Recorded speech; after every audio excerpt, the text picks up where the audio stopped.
Bonjour à toutes et à tous et bienvenue dans Animédia, votre émission 100% cinéma d'animation. Je suis Sylvain, alias Phlegmatique, et dans ce podcast, je vous fais voyager dans le monde merveilleux de l'animation. Au programme aujourd'hui, surf, cancer et lumière.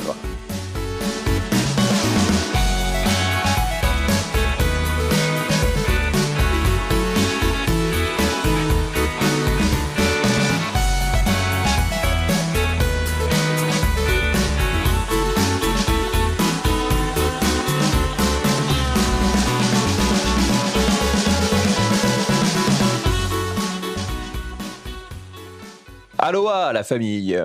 Aujourd'hui, épisode spécial d'Animédia, puisqu'à l'occasion de la sortie du film In Waves qui débarque en salle ce 1er juillet, je vous livre une interview de sa réalisatrice Mai Nguyen réalisée quelques jours avant le festival d'Annecy où le film était présenté en compétition. On va rentrer rapidement dans le vif du sujet, on va rentrer dans le tube tout de suite, mais si jamais c'est votre premier épisode d'Animédia, voici la structure de cet épisode. D'abord, je vais vous présenter rapidement le film, on basculera ensuite avec cette interview de Mai Nguyen et on enchaînera avec les deux petites rubriques habituelles de tout épisode d'Animédia, à savoir C'est pour qui, In Waves, et enfin on lui décernera une note sur 5 pour le replacer dans le grand classement Letterboxd du cinéma d'animation. Alors In Waves, qu'est-ce que c'est? C'est donc un film réalisé par Mai Nguyen sur un scénario de Fanny Burdino et Samuel Doux. Au niveau du casting vocal, on retrouve notamment les voix de Lina Koudry, Rio Vega et Paul Kircher. In Waves, il faut le savoir, c'est l'adaptation de la BD éponyme et en grande partie autobiographique de Eiji Dongo. Ça raconte l'histoire de AJ, je vous l'ai dit, c'était autobiographique, un lycéen timide de Los Angeles qui rencontre Kristen. Elle est passionnée de surf, lui de dessin, et ils tombent follement amoureux. Un avenir heureux se profile, mais tout bascule lorsque Kristen tombe malade. Ensemble, ils se lancent dans un combat contre l'adversité, portés par la force de leur amour, leurs amis et leur passion désormais commune pour le surf et l'océan. Le film est produit par Silex Film en coproduction avec Anonymous Content, Charade, France 3 Cinéma, Gaoshan Pictures et Panic. Il est distribué par Diafana. Voilà pour l'introduction. Je vous laisse maintenant en compagnie de Mai Nguyen et on revient juste après. Pour vous donner un petit peu de contexte, cette interview a été réalisée à la terrasse d'un café parisien avec des gens qui faisaient leur vie autour de nous. Juste avant la canicule, je peux vous dire qu'on n'était pas trop mal. Donc comme ça, vous ne serez pas surpris si vous entendez des petits bruits en fond. Je vous ai gardé l'ambiance. Allez, bonne interview!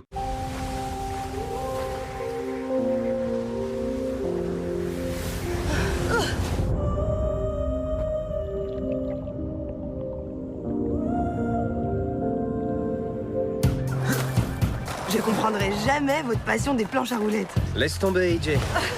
Elle pense qu'au surf. T'en as déjà fait? Oula, non. Non, je peux pas. Mais si! Laisse-toi aller. Non, non, attends!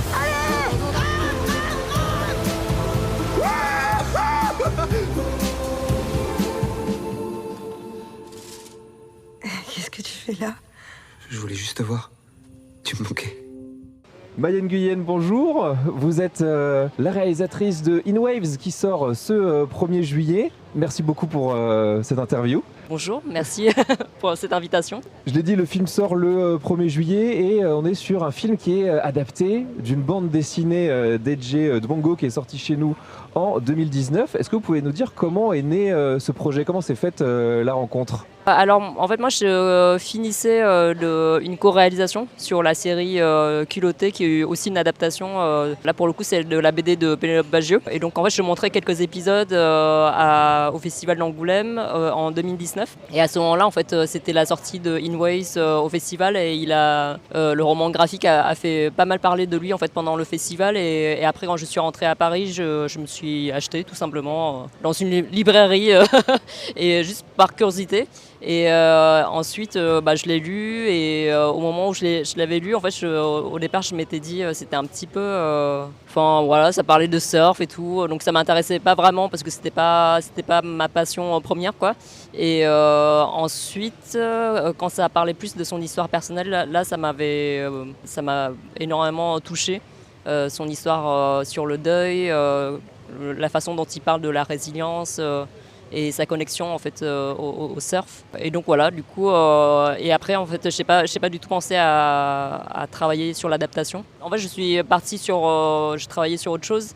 Et là, à ce moment-là, il y avait Priscilla Bertin, qui est la productrice de Silex Film, avec qui j'ai déjà travaillé également sur Culotté, qui m'a recontacté, qui m'a parlé, qui m'a dit bah voilà, en fait j'ai acheté les droits de InWays, donc j'ai pensé à faire un film d'animation et du coup est-ce que ça t'intéresserait de venir pour faire la réalisation? Et comme elle était fan de surf pour le coup, elle a toujours surfé depuis son enfance. Ok.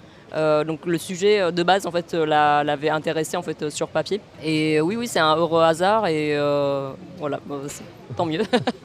Donc le film, il raconte l'histoire, la rencontre entre AJ et Kristen qui se rencontrent autour du surf. Lui, il est plutôt passionné de skate et de dessin. Et elle, c'est vraiment une surfeuse. Elle est intégrée dans le monde du surf et ils se rencontrent autour de cette passion-là. C'est une bande dessinée qui est en bonne partie autobiographique. Comment est-ce qu'on s'approprie justement une telle œuvre qui est autant chargée d'émotions? J'imagine que vous avez travaillé avec AJ Dongo aussi sur le film. Comment est-ce qu'on trouve sa place en tant que réalisatrice au milieu de tout ça? Je dirais plutôt en fait comment l'auteur nous laisse sa place Ouais. quand on fait une adaptation comme ça. Et en tout cas pour moi, j'ai l'impression que j'ai eu beaucoup de chance parce que AJ, dès les premiers moments, il a toujours été assez avenant et content en fait du fait que la BD soit adaptée. Ça a été une surprise pour lui qu'on vienne adapter son film, qui plus est par des producteurs, réalisateurs français? Surprise non, je pense qu'en fait c'était surtout on lui proposait des adaptations en live et à un moment donné voilà, Priscilla est venue en fait en lui proposant en fait une adaptation plutôt en dessin animé, enfin en cinéma d'animation. Et du coup, je pense que c'est à partir de ce moment-là où ils ont accepté en fait l'offre.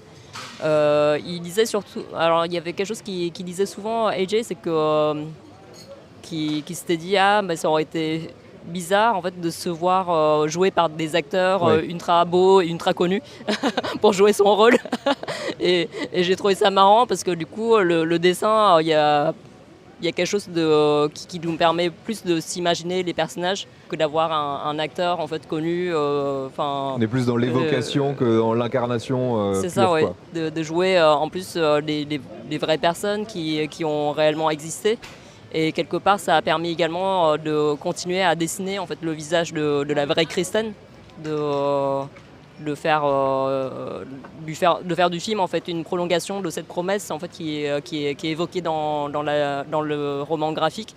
C'est que Kristen voulait continuer à exister à travers le dessin d'AJ et puis aujourd'hui à travers le film.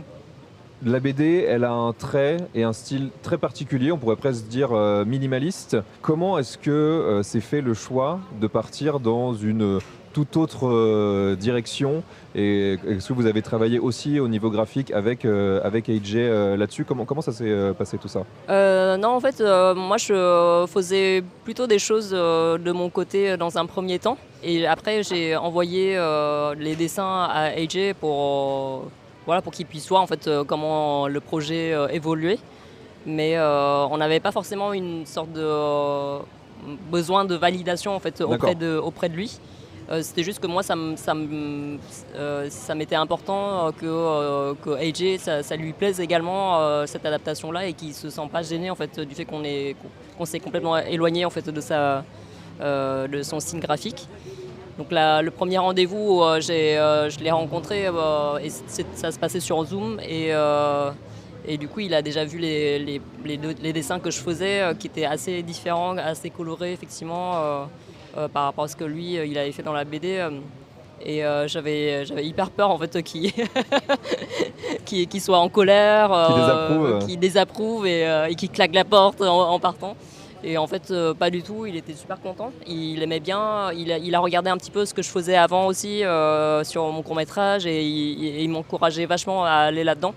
à vraiment m'approprier en fait de l'histoire, du style graphique et voilà, il poussait pas du tout à ce qu'on respectait son style graphique de façon entière quoi. Donc ouais, pour ça c'était chouette.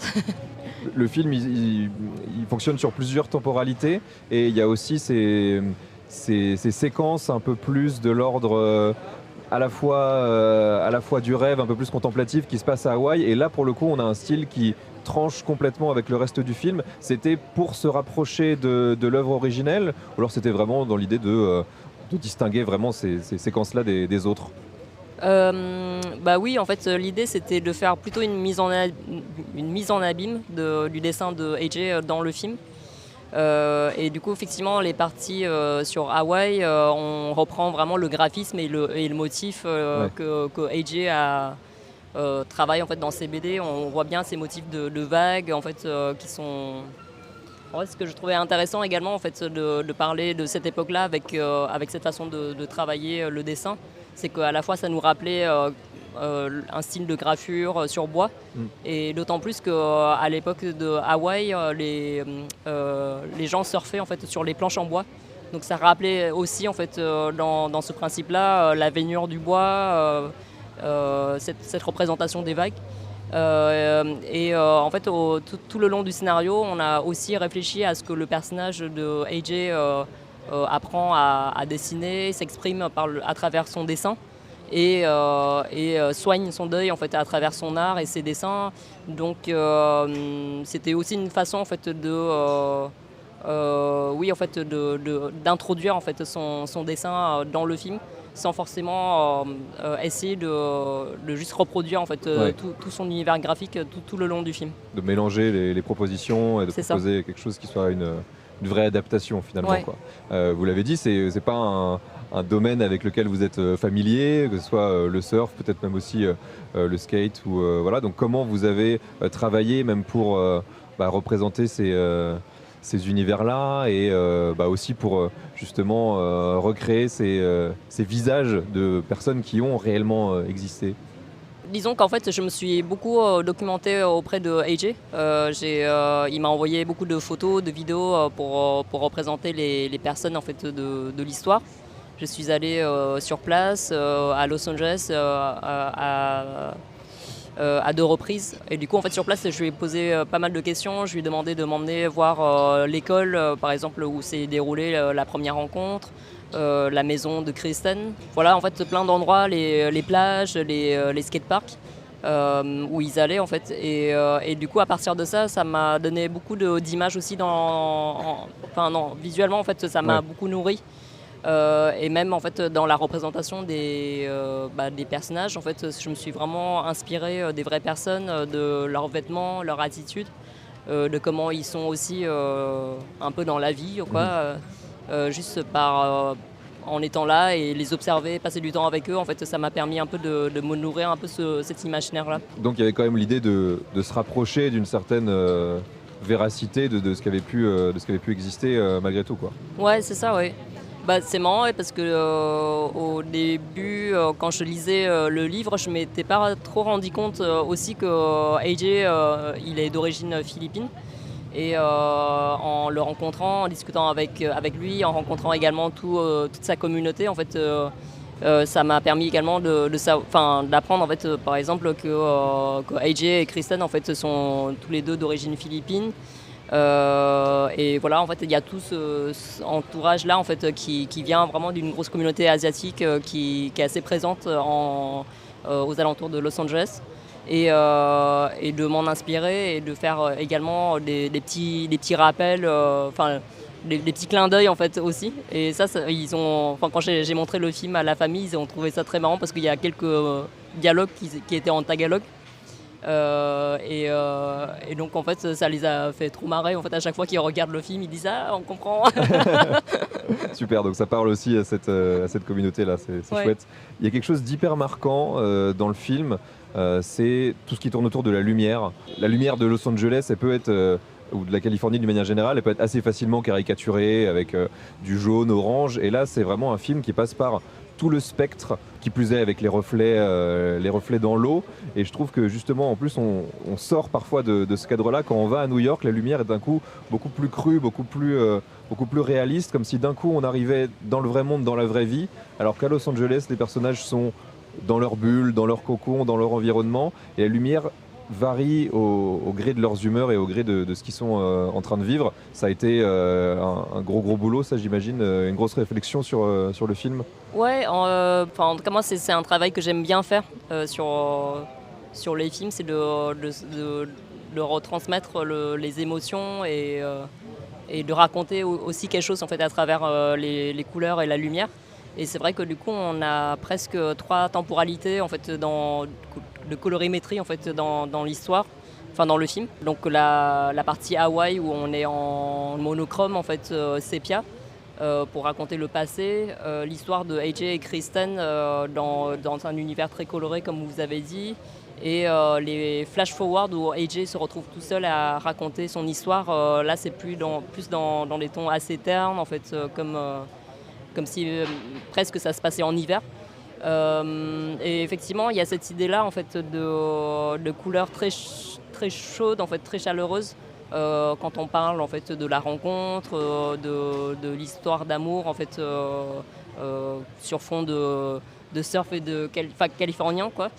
Et d'avoir un peu cette évolution-là en fait, de cette couleur même dans cette chronologie de leur histoire. C'est-à-dire en fait, plus Kristen va mal dans son état de santé, ces couleurs-là vont évoluer aussi et deviennent beaucoup plus tranchantes. Il y a un truc assez dur en fait, dans les lumières, jusqu'au moment où même... alors je ne sais pas si je peux spoiler le film, mais en tout cas à la fin... Spoiler sans spoiler, ce qui n'est pas forcément toujours évident. Mais à la fin, on a presque cette perte de couleurs en fait, sur un fond très enneigé, de profiter également en fait, de la géographie de leur voyage pour signifier en fait, cette perte de couleurs où tout d'un coup le décor devient presque... immaculé, tout blanc. Donc voilà, en fait, il y a une réelle évolution en fait, dans ce travail-là de couleurs. On peut lire vraiment le film à travers ça. Il y a un autre élément évidemment central, on parle de surf, donc c'est l'eau. Et l'eau, on le sait, que ce soit dans l'animation, dans le jeu vidéo, même dans le cinéma live, les images de synthèse, c'est toujours un petit peu un cauchemar sur lequel travailler. C'est forcément un élément très complexe. Est-ce que ça a été justement une vraie source de challenge, ou est-ce que c'était justement un plaisir d'aller se dire, de travailler, d'expérimenter aussi avec ça, et là encore de s'en servir comme un reflet, de manière littérale et métaphorique, de la relation des personnages? Oui, l'eau, c'est moi la première réaction que j'ai, la première réponse que j'ai dite à Priscilla quand elle m'a parlé d'adaptation d'Inways, je fais mais ça parle de surf et du coup il y aura de l'eau et des vagues, ce serait horrible. Oui voilà, ça confirme ce que je pensais. Donc vraiment en tant qu'animatrice, genre j'étais là oh là là, ça va être compliqué.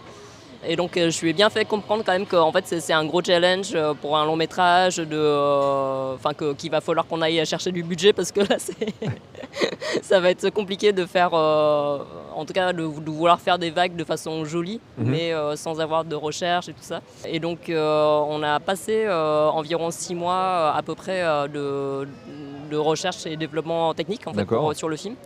Avec une équipe, j'ai rencontré Paul Zachner qui est notre superviseur des FX, des effets spéciaux en fait, sur le film, qui a développé en fait un vrai outil en fait pour qu'on puisse travailler de façon pérenne en fait sur le film. D'accord. Okay.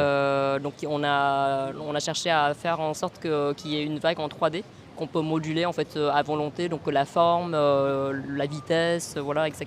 comme on veut. Mais du coup, cette vague 3D, c'est juste une sorte de... Enfin, je sais pas si vous avez déjà vu des objets 3D ou pas, mais c'est juste une forme grise en fait qui ressemble vaguement à une vague, ouais. Sans vouloir faire de jeu de mots. Voilà, du coup, c'est juste cette forme-là. Et du coup, après, il a fallu en fait travailler en fait tout cet aspect peinte et lumière en fait, parce que finalement. Quand on parle de l'eau, on parle de reflets, de lumière en fait, c'est vraiment ça. Lui donner de la texture, lui donner vie quoi. C'est ça, c'est la texture, c'est la vie et c'est la matière qui éclate, qui peut être lisse, qui peut être dans différents états différents. Et du coup, lui, il a pensé à plein de... En fait, c'est comme si on avait une espèce de pochette avec plein de pinceaux numériques qu'on peut plaquer en fait, sur cette forme 3D qui ressemble à une vague. Et travailler en fait en fonction de chaque luminosité différente, chaque cadrage différent en fait comme on veut.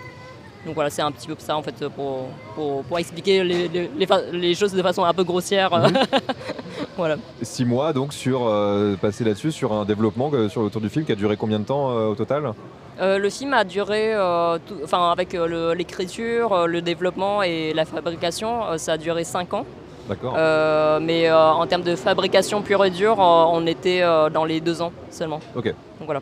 Peut-être pour rester justement dans le côté mise en scène et le côté un peu plus technique, il y a quelque chose qui m'a particulièrement marqué sur le film, c'est il y a beaucoup de, faute de mieux, j'appellerais ça de raccords dans le mouvement, c'est-à-dire qu'on a des cuts qui n'en sont pas vraiment ou qui essayent de rester le plus fluide possible. Il me semble qu'il y a un moment où on est justement avec les personnages dans l'eau et pour passer à une autre séquence, on coupe sur un insert sur une bouteille d'eau et ensuite on retrouve les personnages ailleurs. Moi ça m'a forcément fait penser à Satoshi Kon qui avait beaucoup expérimenté là-dessus avec des montages qui seraient impossibles en live.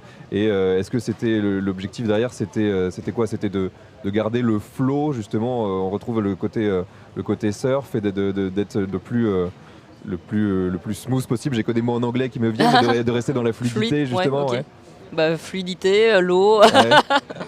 Oui, c'est effectivement cette idée-là, et surtout en fait on a aussi affaire à des sauts de temporalité en fait un peu assez souvent en fait dans le film, parce que c'était aussi pour raconter une histoire d'amour qui commence quand ils ont 16 ans et qui se termine quand ils ont commencé à avoir leur premier travail, donc la vingtaine quoi, on va dire. Et en plus de ça, on a plusieurs moments de flashback, flash-forward. Donc en fait, il y a tout un mélange en fait de temporalité qui est assez important en fait dans le film. Et d'ailleurs dans le livre aussi, c'était le cas. Donc tout de suite, moi, je pensais un peu, je sais pas. En fait, c'était juste une sorte d'intuition chez moi, en tout cas, d'essayer de mettre en place cette mise en scène où on joue un peu sur les raccords et pour qu'on puisse se permettre des sauts des sauts temporels, comme par exemple il y a un moment où on est sur une scène de Hawaï et il y a une princesse qui regarde l'arbre et en fait on va raccorder en fait sur les arbres en fait dans le temps d'aujourd'hui. En fait, le fait de jouer en fait sur ce jeu de raccords là, en fait, ça raconte également que c'est une histoire qui est peut-être à hauteur, qui est très intime, très personnelle, mais qui va s'ancrer en fait dans quelque chose de assez universel et assez cyclique. En fait, on parle un peu du cycle de la vie, du cycle des vagues, qui est un peu perpétuel et que face à ça, en fait, en tant qu'humain, en fait, on n'y peut rien, quoi, finalement.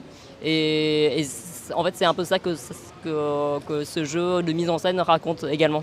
Il y a une vraie continuité entre tout ça, quand même ça se passe à une autre époque, avec un style graphique différent, et le cinéma d'animation permet ça, quoi. Donc, ouais, c'est ça, ouais.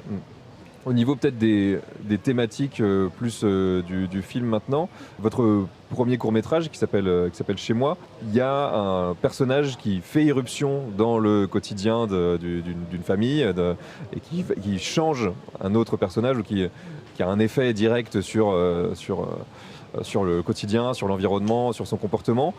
Il y a un petit peu de ça aussi avec InWaves, dans le sens où c'est une rencontre qui va amener AJ vers quelque chose de complètement nouveau, vers un environnement qu'il ne connaît pas. Est-ce que c'est ça qui vous a aussi attiré, cette connexion thématique entre les deux films ?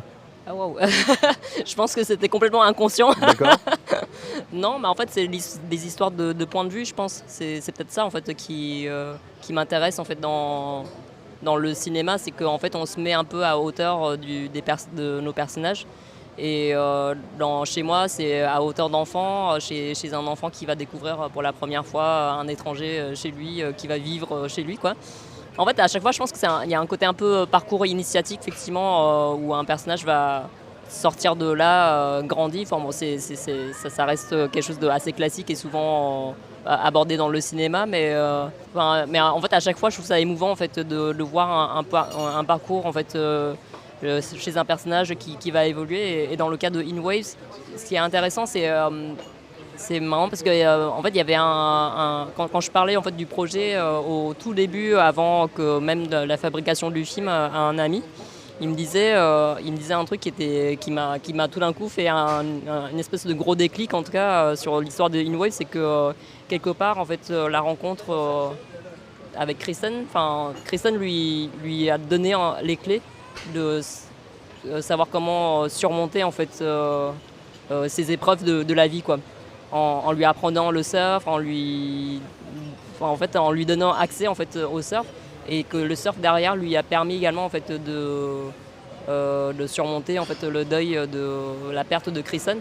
En fait, quelque part, elle lui a donné en fait ces clés-là et lui dit non, mais en fait il faut que tu continues à vivre en fait et à prendre la vague quoi qu'il passe en fait. Donc c'est ça que je trouve assez joli en fait dans cette rencontre-là. Et peut-être pour poursuivre avec cette idée, est-ce que de votre côté, il y a eu justement des influences extérieures qui sont venues influencer votre travail, votre style, votre perception de tout ça ? Ouais. Oui, bah évidemment, il y a. J'ai plein de références et d'influences.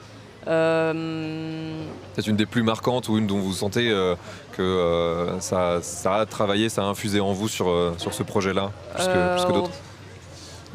Une des références que je cite souvent, c'est évidemment David Hockney qui est en peinture, quoi, en termes de couleurs. Ce que ça raconte aussi dans ses tableaux, en fait, il y a une forme de luminosité en fait, dans ces tableaux, et en même temps ça raconte de la solitude et ça raconte une mélancolie en fait quelque part. Mais peut-être aussi, là peut-être que j'extrapole, peut-être que lui-même n'étant pas américain et vivant aux États-Unis, peut-être en fait il se sent quelque part un peu, cette solitude-là se dégage un peu dans ses tableaux. Et je pense souvent à lui pour In Waves parce que en fait ça parle un peu de solitude aussi en fait chez AJ quand il s'est retrouvé seul en fait sans Kristen. Et en même temps en fait tout est baigné en fait dans cette luminosité qui est incroyable et qui est hyper belle et tout, et en fait il y a un peu une sorte de dichotomie presque en fait entre son état d'esprit et cet environnement hyper chatoyant.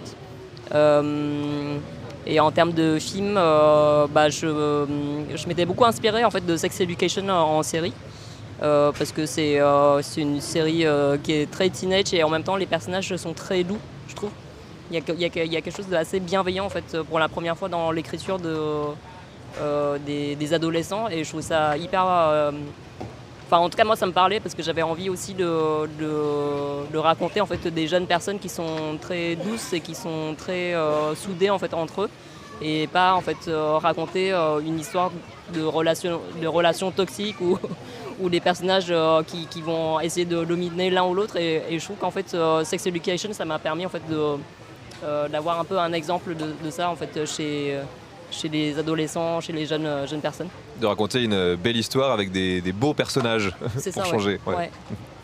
Et est-ce que du coup cette culture du surf, ça vous a aussi donné envie? Est-ce qu'en Californie vous êtes allé chausser la combinaison et aller tester vous-même d'aller prendre une vague ou Ouais. C'est marrant parce que sur mon compte Instagram j'ai fait des petites BD en fait quand la première fois j'ai rencontré AJ. Et j'ai raconté la première fois où j'ai surfé avec lui, et en fait du coup il y a ma productrice aussi qui est venue à ce moment-là, et en fait tous les deux ils surfent très bien, et moi en fait je suis un peu la newbie en fait. Un peu la AJ du film finalement. C'est ça. Et sauf qu'en fait du coup AJ m'a prêté une de ses combinaisons. Et du coup, évidemment, c'est trop grand pour moi. Donc du coup, en fait, dans la BD, je racontais que je ressemblais en fait à peu près à un pneu crevé, alors que eux, en fait, ils avaient l'air d'être un peu des super-héros dans leur combinaison. Ils avaient l'air trop classe. Ils savaient trop comment faire en fait pour surfer. Et donc voilà, c'était mon petite anecdote de surf. Une première expérience plus ou moins réussie. Disons que j'ai quand même eu ma vague, mais ça n'a pas duré très longtemps. C'est déjà ça, pour une première, franchement, bravo. Vous l'avez dit, vous avez travaillé avant sur la série Culotté, qui est aussi une adaptation de de bande dessinée. À travers ces deux expériences qui sont différentes, parce qu'en plus il y en a une où on est vraiment sur un long métrage et l'autre on est sur une série très très courte. Quel lien vous faites entre cinéma d'animation et bande dessinée? C'est des milieux qui à la fois se rapprochent et en même temps quand on fait la liste des films, des BD ou des romans graphiques adaptés en films d'animation, on se rend compte qu'il n'y en a pas tant que ça, que c'est finalement beaucoup moins simple qu'on pourrait le penser. Quel bilan personnel ou même artistique vous faites de ces deux projets? Non, j'ai l'impression qu'il y a quand même pas mal d'adaptations de BD ou de livres pour enfants en film d'animation. Tout simplement parce qu'en fait, c'est plus facile de monter en fait les financements en s'appuyant en fait sur le succès en fait d'une œuvre qui est déjà existante pour monter en fait un budget de film d'animation. Donc en fait, c'est plus en fait la facilité, elle vient plus de l'aspect production en fait, si j'ai envie de dire.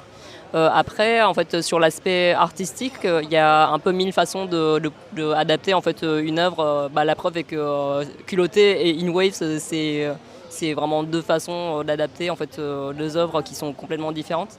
Et à chaque fois, je pense qu'il faut essayer. Enfin, en tout cas, moi, ce que j'ai essayé de faire, c'est de saisir un peu c'est quoi en fait le cœur en fait du sujet et qui me parle aussi en fait à moi, à mon niveau personnel. Pour pouvoir en fait le retranscrire derrière. Donc en fait que ce soit Culotté ou In Waves, en fait ça reste deux objets assez différents finalement et deux formats différents comme vous avez dit. En fait sur Culotté on avait besoin de quelque chose assez rythmé et comme une petite pastille en fait qui donne un petit peu un aperçu, un résumé en fait de la vie en fait de chacune de ces femmes.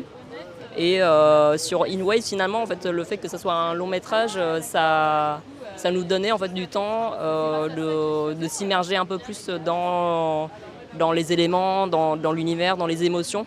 Donc on prenait, enfin moi je sentais que j'avais un peu plus de temps en fait pour poser aussi les choses quoi. Donc c'est vraiment deux façons de raconter et d'adapter en fait assez différentes. Effectivement. Peut-être pour finir, on fait cette interview entre le Festival de Cannes, où le film a été présenté dans le cadre de la Semaine de la Critique, et le Festival d'Annecy qui va démarrer dans quelques jours, où le film est en compétition. Là, vous êtes un peu dans le tube, là. C'est, comment vous vivez ça même le fait justement d'avoir cette reconnaissance déjà des festivals et de vivre un peu ce petit tourbillon là. Je sais pas, j'ai hâte que ça finisse.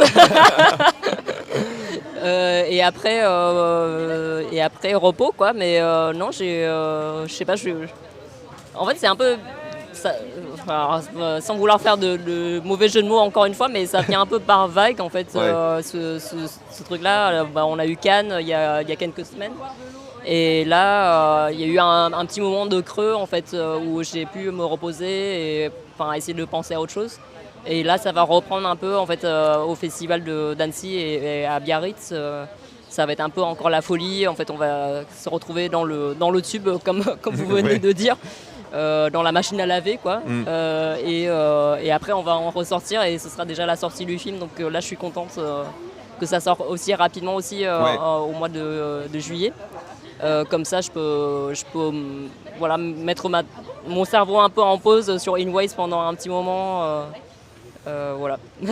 Et le public d'Annecy, un public aussi de spécialistes, vraiment d'amoureux et de passionnés d'animation, donc j'ai pas trop de doute sur le fait qu'il va recevoir un plutôt bon accueil. Je sais pas si vous êtes habitué du festival ou. Ouais, ça fait longtemps que je suis pas. Enfin, si, j'y suis allé pour présenter le whip de In Waves justement et le whip de Culotté également. Et à chaque fois, oui, c'est hyper chouette comme moment de partage aussi. Surtout entre nous, on se comprend quand on parle un peu des choses techniques et tout. Donc voilà, c'est assez marrant. Ouais, en fait, j'ai hâte de voir comment ça va se passer à Annecy. Je sais pas trop comment ils vont. Enfin, le film va être aperçu en tout cas. Mais bon, voilà.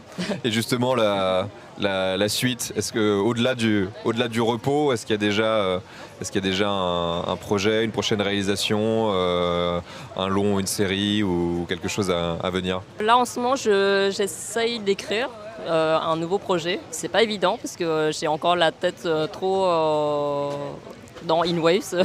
Mais là, ce serait pour une histoire originale. Ce serait pas une adaptation cette fois-ci. D'accord.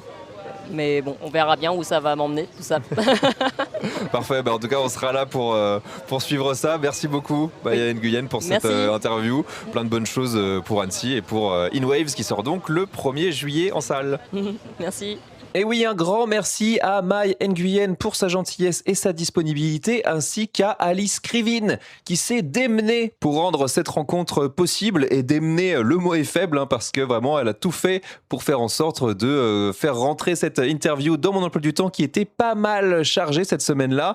Et je lui en suis vraiment reconnaissant puisque ça m'a permis de faire une super rencontre et j'espère de vous donner un excellent épisode.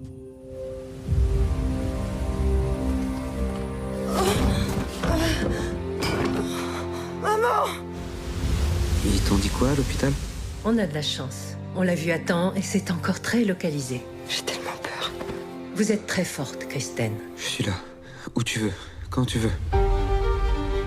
Il y a une série de vagues qui arrivent. Hé, t'en fais pas. On est là avec toi. On a adoré ton travail de fin d'études. On te veut ici, à New York. Je veux pas. Puis de toute façon, c'est trop long. On avait dit pas de sacrifice. Je veux pas être la fille qui te fait abandonner tes rêves.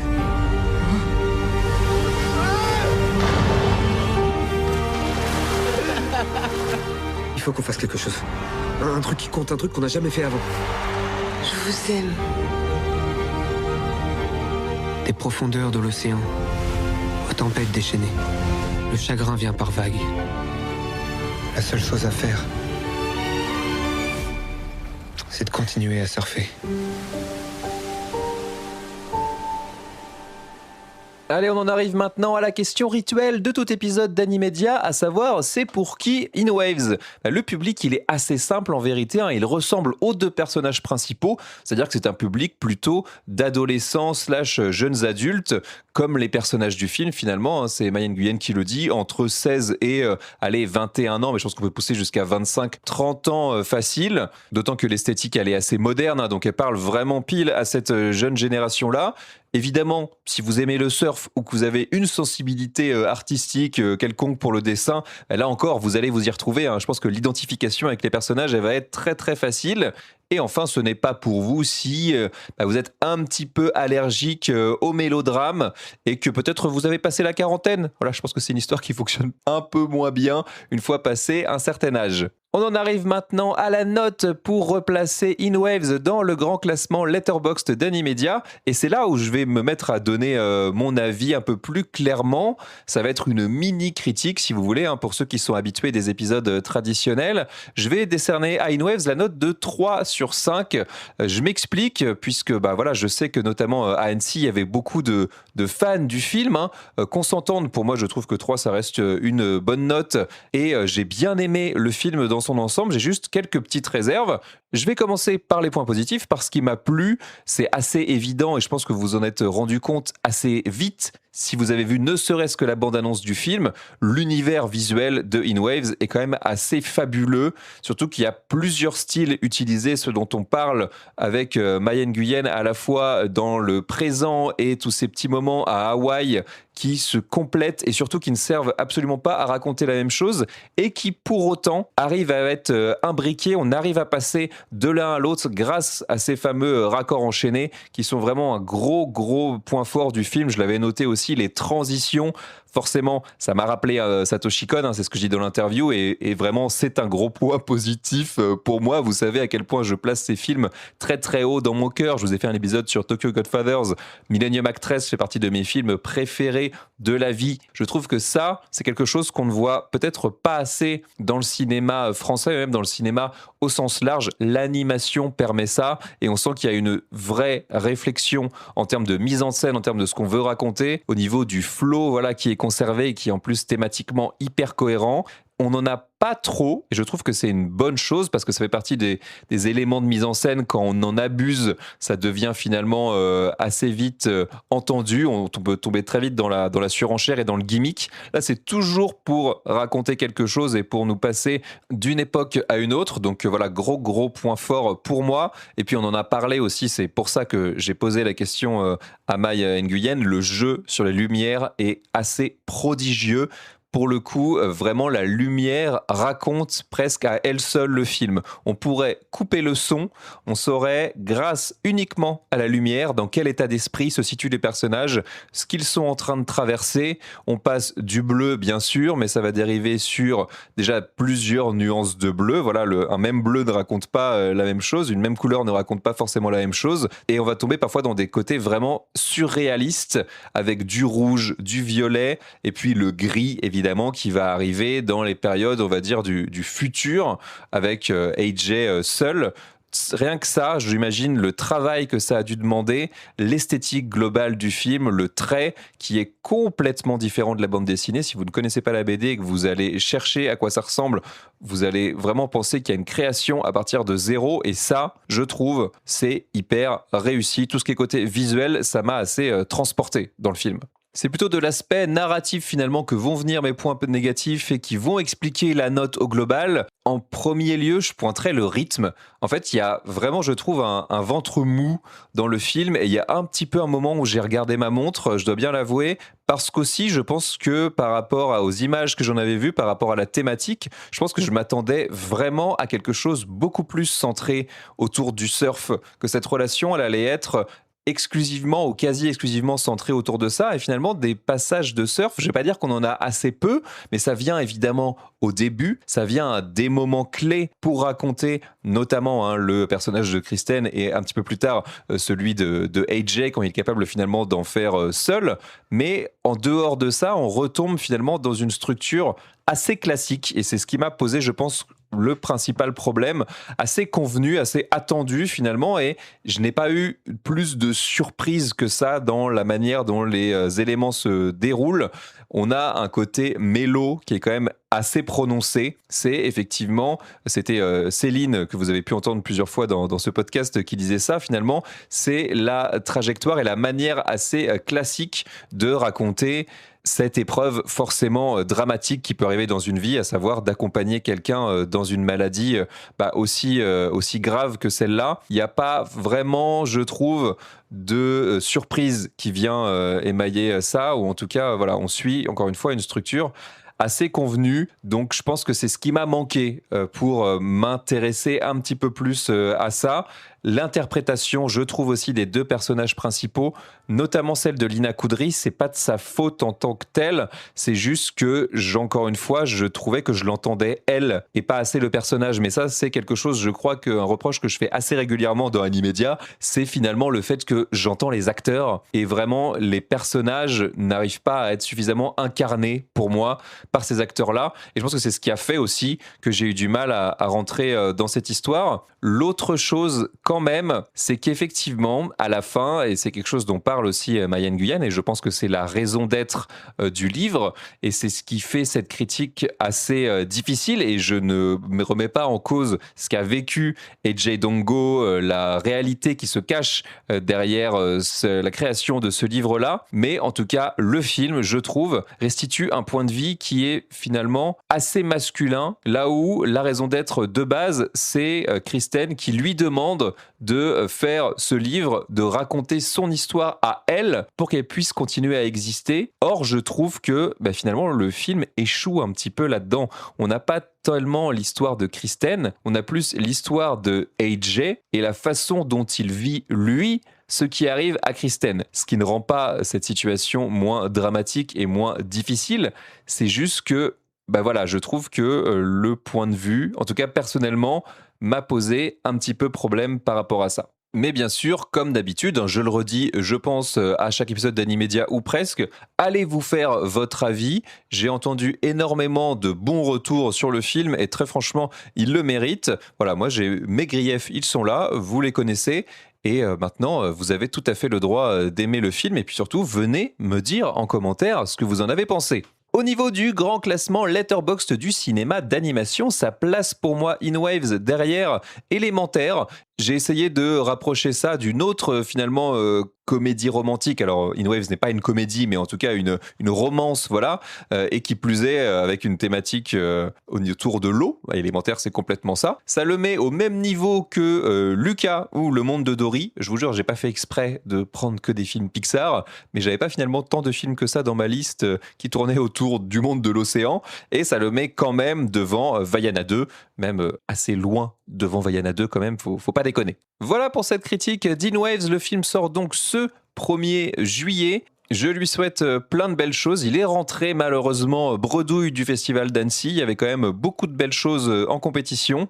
J'espère en tout cas qu'il aura une belle et longue vie en salle. C'est quand même le film parfait pour ce début d'été. C'est le film idéal vraiment pour lutter contre la canicule en espérant qu'on se tape pas une nouvelle vague prochainement. Donc vraiment, allez en salle voir ça complètement, vous pouvez y aller. Et nous on enchaîne avec un rapide calendrier des sorties. 落ち当ててしもうたここが台所こっちは玄関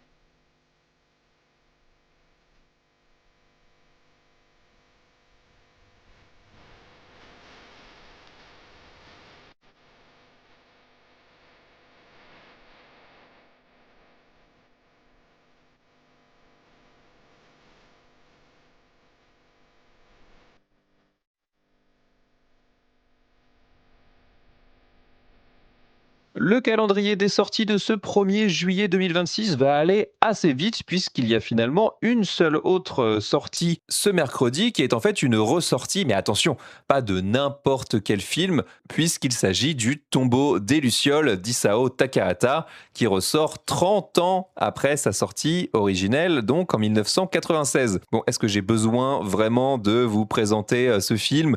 C'est un monument de l'animation japonaise par l'un des maîtres du studio Ghibli. C'est un peu le film que vous placez tout en haut de la pile si jamais vous devez expliquer à quelqu'un que bah non, le cinéma d'animation, ce n'est pas que pour les enfants. Ça permet aussi de raconter de véritables drames, des histoires voilà, complexes, torturées et qui ne finissent pas forcément très bien, hein, spoiler, parce que oui, ce film, bon, il y a un petit peu prescription maintenant, il a quand même 30 ans, c'est la chialade ultime. Je pense que les 2 premières fois où je l'ai vu, j'ai fondu en larmes, mais comme jamais devant un film.